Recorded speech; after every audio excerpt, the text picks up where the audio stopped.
ಒಂದು ತಾಯಿ ಇದ್ಲು. ತಾಯಿ ಒಂದು ಸಣ್ಣ ಮಗುವಿಗೆ ಒಬ್ಬ ಮನೆಯಾಗ ಕೆಲಸ ಮಾಡೋ ಹೆಣ್ಮಗಳಿದ್ಲು.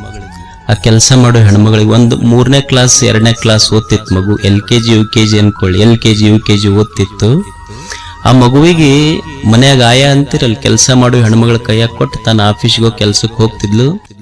ಹೋಗುವಾಗ ಅದೇನು ಮನೆಯಾಗಿಂದ ಬಂಗಾರ ಬೆಳ್ಳಿ ರೊಕ್ಕದ್ದು ರೂಮ್ ಇರ್ತೈತಿಲ್ಲ, ಟ್ರೆಜರಿ, ಆ ರೂಮ್ ಕಿಲಿ ಹಾಕೊಂಡು ಚಾವಿ ತನ್ನ ಹತ್ರ ಇಟ್ಕೊಂಡು ಮಗನ್ನ ಈ ಆಯಾನ್ ಕೈಯಾಗ ಕೊಟ್ಟು ಹೋಗ್ತಿತ್ತು.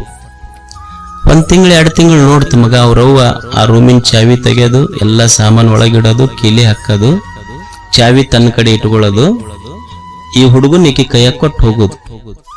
ಒಂದ್ ದಿವ್ಸ ಕೇಳ್ತಾವು, ಅಲ್ಲೇವ ಅದು ಎಲ್ಲ ರೂಮ್ ಕೀಲಿ ಹಾಕಿ ಚಾವಿ ನಿನ್ನ ಕಡೆ ಇಟ್ಕೊಂಡು ಹೋಗ್ತಿಲ್ಲ, ಯಾಕ? ಆ ಆಯನ ಕೈಯಾಗ ಯಾಕೆ ಕೊಡಬಾರದು? ಅವಾಗ ಅವ್ರವ್ ಹೇಳಿದ್ಲಂತೆ, ಯಪ್ಪ ಅದ್ರೊಳಗೆ ಬಹಳ ಕಿಮ್ಮತ್ತಿನ ಸಾಮಾನು ಇರ್ತಾವ, ಮತ್ತೆ ನಿನ್ನ ದೃಷ್ಟಿಯಲ್ಲಿ ಅವಷ್ಟ ಕಿಮ್ಮತ್ತಿನ ಸಾಮಾನೇನು, ಮತ್ತೆ ನನಗೆ ಕಾಯನ ಕೈಯಾಗ ಕೊಟ್ಟು ಹೋಗಿ, ನಾ ಏನು ಕಿಮ್ಮತ್ತ ಇಲ್ಲ ನಿನಗ? ಅಂದ್ರೆ ವಸ್ತುಗಳನ್ನು ನಾವು ಪ್ರೀತಿಸ್ತೀವಷ್ಟೇ, ವಸ್ತುಗಳನ್ನು ಪ್ರೀತಿಸೋದಕ್ಕಂತೀವಿ. ವಸ್ತುಗಳಿರೋದು ಬಳಸಕ್ಕ, ಜನ ಇರೋದು ಪ್ರೀತಿಸಕ್ಕ ಅನ್ನೋದು ತಿಳ್ಕೋಬೇಕ ಮನುಷ್ಯ ಅಷ್ಟೇ. ಅದಕ್ಕೆ ಮನುಷ್ಯ ಆರೋಗ್ಯವಾಗಿರುವುದನ್ನು ಕಲಿಬೇಕಲ್ಲ. ಏನು ದುಡ್ಡು ಗಳಿಸ್ಯಾನ, ಗಳಿಸ್ಕೋಂತ ದುಡ್ಡು ಗಳಿಸಕ್ ಆರೋಗ್ಯ ಕೆಡಿಸ್ಕೊಂಡಾನ.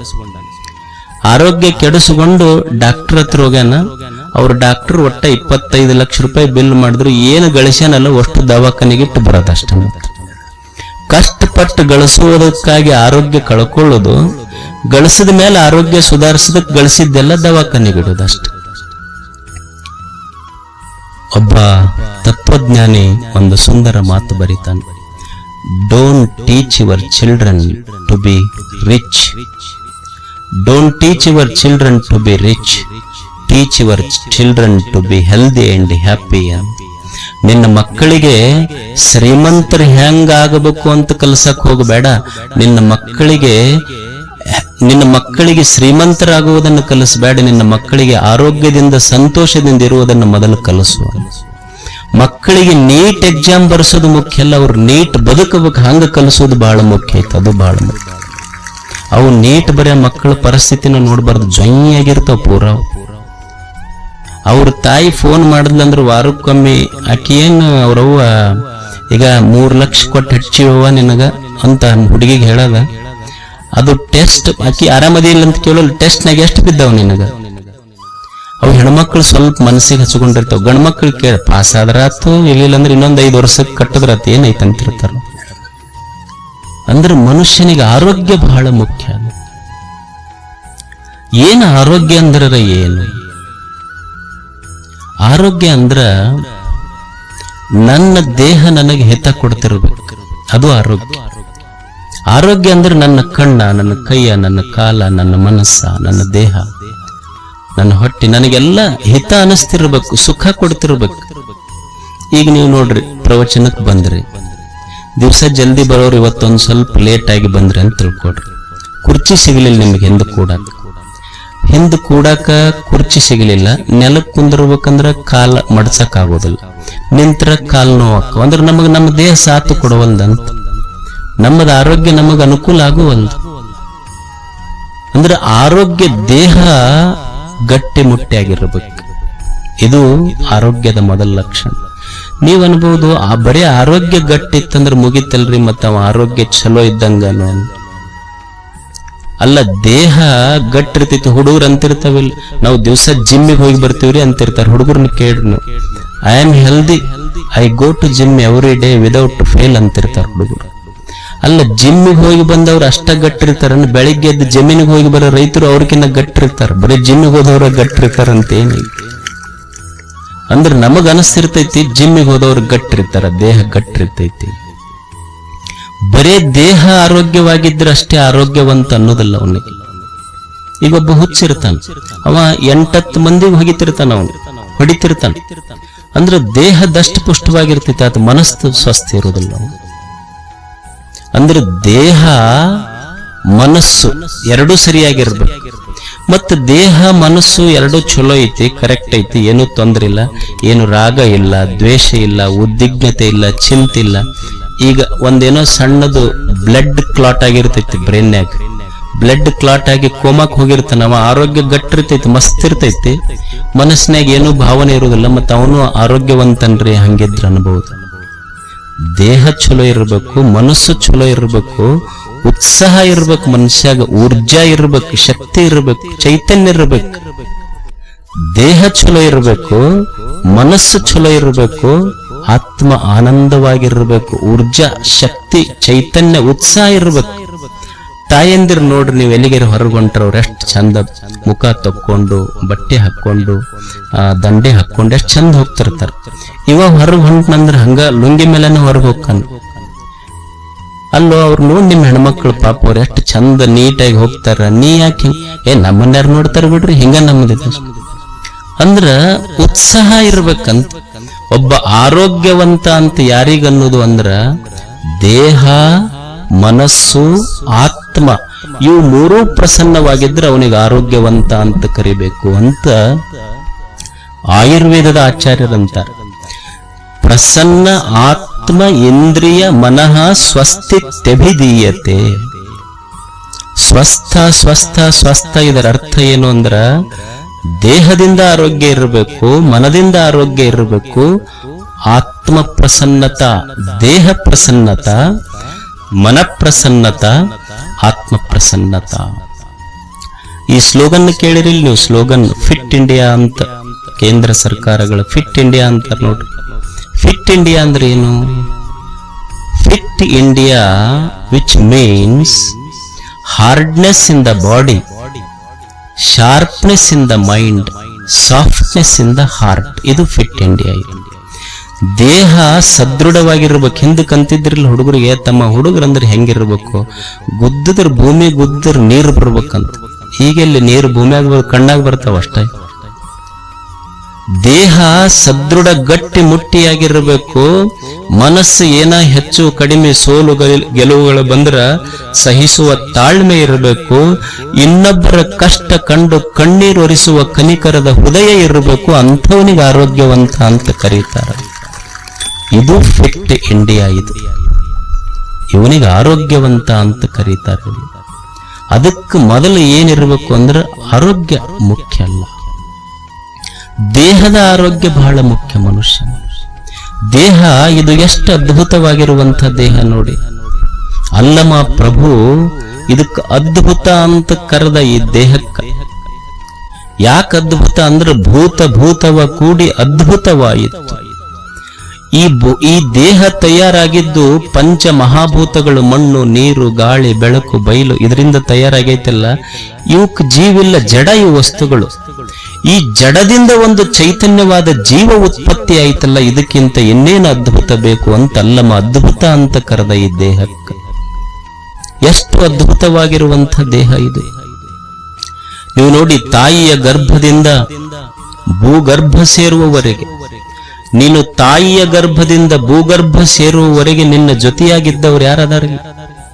ಸಂಬಂಧಗಳು ಬಂದಾವ ಹೋಗ್ಯಾರ, ಸ್ನೇಹಿತರು ಬಂದಾರ ಹೋಗ್ಯಾರ, ಗೌರವಗಳು ಬಂದಾವ ಹೋಗ್ಯಾವ, ಆಸ್ತಿ ಅಂತಸ್ತುಗಳು ಬಂದಾವ ಹೋಗ್ಯಾವ.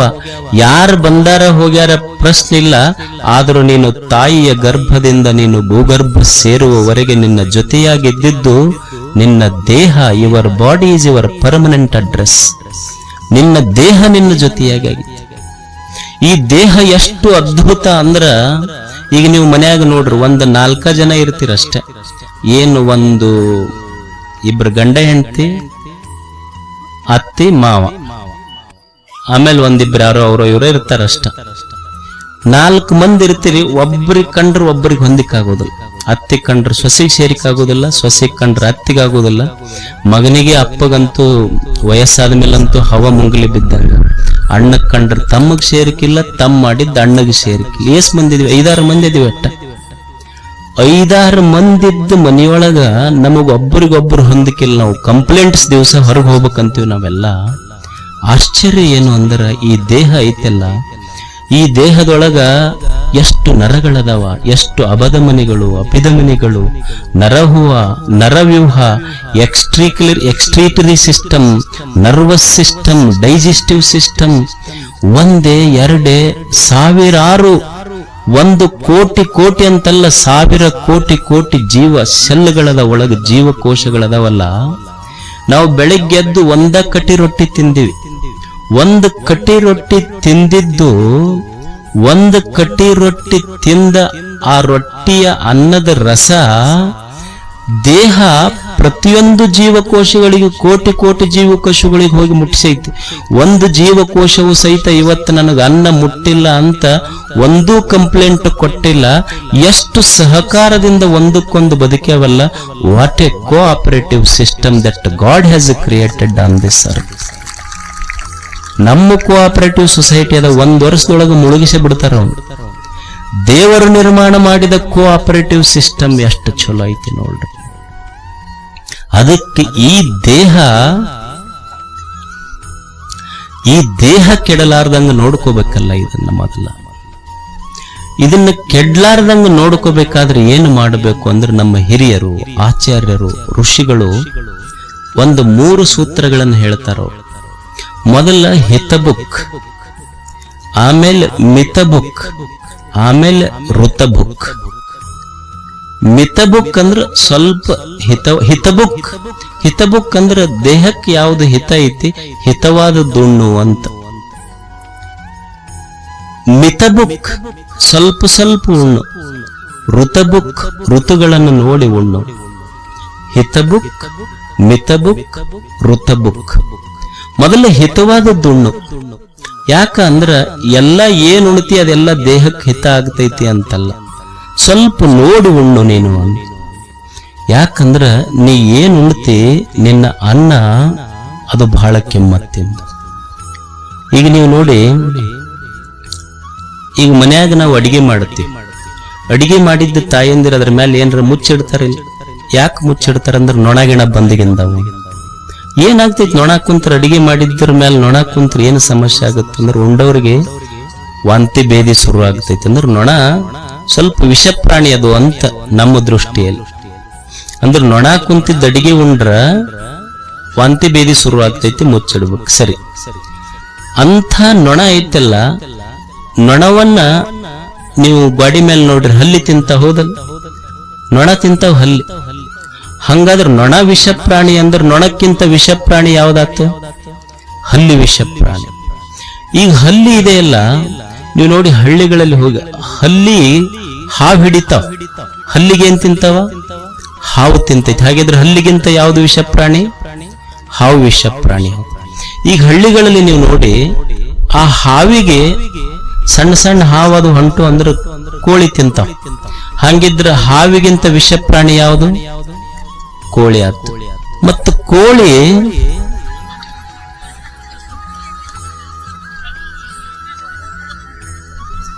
ಪುಚ್ಚ ಸಹಿತ ಸಿಗುದಿಲ್ಲ. ಹಂಗಿದ್ರೆ ಯಾರು ವಿಷ ಪ್ರಾಣಿ ಆದ್ರು? ಬಹಳ ಬಿಡಿಸಿ ಹೋಗಕ್ಕೆ ಹೇಳಕ ಹೋಗ್ಬೇಡ ಬಿಡ್ರಿ, ನಮಗೆಲ್ಲ ಅರ್ಥ ಆಗ. ಇಂಥವು ಮುಗಿಸೇ ಬಿಟ್ಟಿವಿ ನಾವೆಲ್ಲ. ಹಾಗಾದ್ರೆ ವಿಷ ಪ್ರಾಣಿ ಯಾವುದು? ನೀವು ಸ್ವಲ್ಪ ವಿಚಾರ ಮಾಡ್ರಿ. ಸತ್ತವ್ರನ್ನ ಎಲ್ಲಿ ಹೋಗಿತೀವಿ ನಾವು? ಎಲ್ಲಿ ಹೋಗಿತೀವಿ? ಸ್ಮಶಾನದಾಗ ಹೋಗಿತೀವಿ. ಮತ್ತೆ ಸತ್ತವ್ರನ್ನೆಲ್ಲ ಸ್ಮಶಾನದಾಗ ಹೋಗಿತೀವಿ. ಸತ್ತವ್ರನ್ನೆಲ್ಲ ತಂದು ಹೊಟ್ಟೆಗೆ ಇಟ್ಕೊಂಡ್ರೆ ಮನುಷ್ಯನ ಹೊಟ್ಟೆ ಸ್ಮಶಾನ ಆಯ್ತಲ್ಲ, ಇದು ತಿಳ್ಕೊಬೇಕು ಮನುಷ್ಯ ಅಷ್ಟೆ. ಆಹಾರ ಶುದ್ಧವು ಸತ್ವ ಶುದ್ಧಿ. ಆಹಾರ ಶುದ್ಧವು ಸತ್ವ ಶುದ್ಧಿ.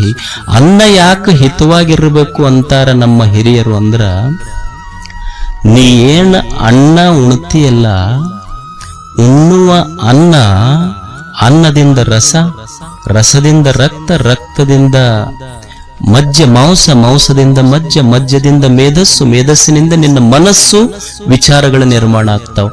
ನಿನ್ನ ವಿಚಾರ ಏನೈತಲ್ಲ, ನೀವು ಉಂಡ ಅನ್ನದಿಂದ ಬಂದಿದ್ದು ಅಂತ ಹಿರಿಯರ ನಿರ್ಮಾಣ ಮಾಡ್ತಾರೆ, ನಿರ್ಣಯ ಮಾಡ್ತಾರೆ. ಇದನ್ನದ ನೀವು ಒಳ್ಳೆಯ ಅನ್ನ ಉಂಡಿ ಒಳ್ಳೆಯ ವಿಚಾರಗಳು ಬರ್ತಾವ, ಕೆಟ್ಟ ಅನ್ನ ಉಂಡಿ ಕೆಟ್ಟ ವಿಚಾರಗಳು ಬರ್ತಾವ ಅಷ್ಟೆ.